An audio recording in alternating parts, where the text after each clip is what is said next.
Hey everybody, it's Anna and welcome back to my booktube channel. This week is Top 5 Wednesday. Da, da, da, da, da, da. If you are new to Top 5 Wednesday, I will go ahead and link the Goodreads group downstairs in the description box for topics and such. This month we are currently in the midst of a Top 5 Wednesday rewind. I remember that book, I might just remember that book for the rest of my days. So many feels. Anyways, we are in the midst of a Top 5 Wednesday rewind edition because our lovely moderator Sam is in the middle of moving and graduating from graduate school and big life updates. So basically what that means is that this month we are going to be doing some topics from previous months, and it's up to our discretion which ones we decide that we want to do. So I decided to go with a topic from... when was this?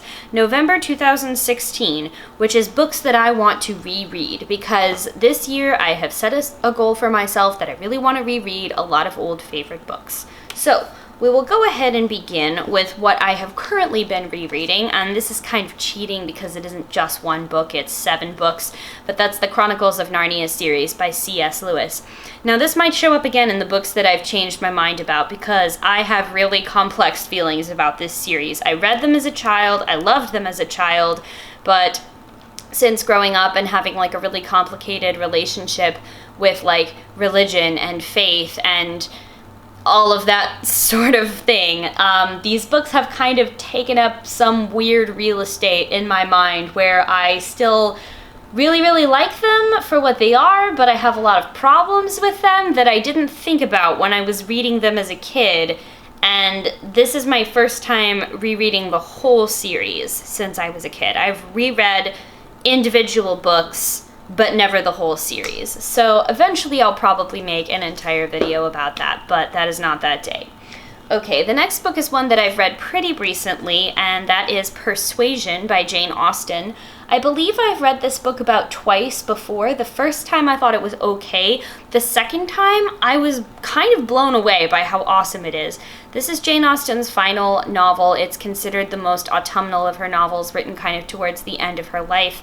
And it is about this woman, Anne Elliot, who is no longer really young. Granted, this is in the 19th century, so being past your prime means you're like 28 or something like that. But she's kind of considered to not be a youthful woman anymore, and she had her chance at true love, but she was persuaded out of it by a well-meaning but ultimately misguided relative who thought that she would be better off trying to marry somebody who would give her more like prestige and material goods instead of love. And this is the story of what happens when she is reunited with that old flame that she turned down all those years ago. This is a really great book. I think it's a really underrated Jane Austen novel, and I'm excited to reread it. Okay, next up is another classic, and this one it's been a little bit longer since I've read, and that is Little Women. I have this absolutely gorgeous Penguin in Bloom edition of it, and this is a thick book. How many pages is this? This is like a 1,000-page book. Oh, 777 plus extra materials. It's been a while since I read this book, but in case you're not familiar with it, it is the story of 4 sisters, Meg, Jo, Beth, and Amy, all with very different and sometimes clashing personalities, coming of age and growing up together during the Civil War period. And this follows the story of their lives, especially Jo, who is kind of the main character of the book, as she's kind of struggling with the strictures that are placed on women of her day, and she really tries to fulfill her ambitions of becoming a famous writer. This is a charming book. It's another book that my feelings toward it have kind of changed the older I've gotten. Some of the more moralizing aspects of it seem really silly now, reading it as an adult, but then I just remember the fact that Louisa May Alcott actually just wrote it that way because that was what her publisher thought would sell the most and make her the most money, and she really liked writing smut. So whenever I'm just like, oh, this gets too treacly for me, I just try to remember that Louisa May Alcott was doing this somewhat tongue-in-cheek. I'm sure that like the sisterly relationships part was very sincere, but come on, anybody who can write an Amy can't be this sappy and treacly all the time. Okay. And then these next two books are books that I actually read last year, but I enjoyed them so much that I wanted to read them again. The first one is Queens of Geek by Jen Wild. Jen Wild's second book, which is called The Brightsiders, comes out on May 22nd, I believe. So maybe I'll try and like read this as a companion, like reread this as a companion when the new book comes out. But this is the story of, let's see.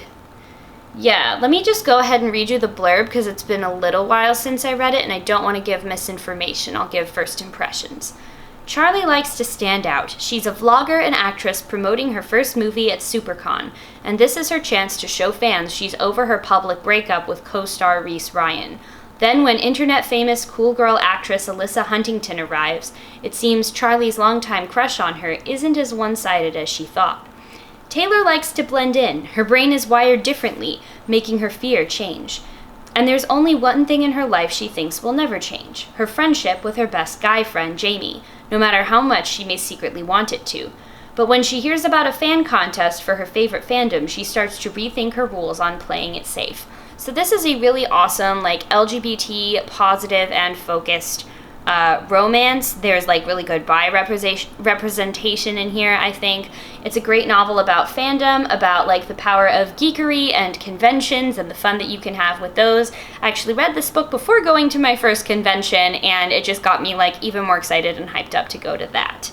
And then the final book, which I swore that I really wanted to just reread it as soon as I finished it, but I needed some time to recover, is Six of Crows by Leigh Bardugo. I was especially reminded that I want to reread this book because we just recently got the cover reveal for her new book, King of Scars, which I believe is coming out in 2020.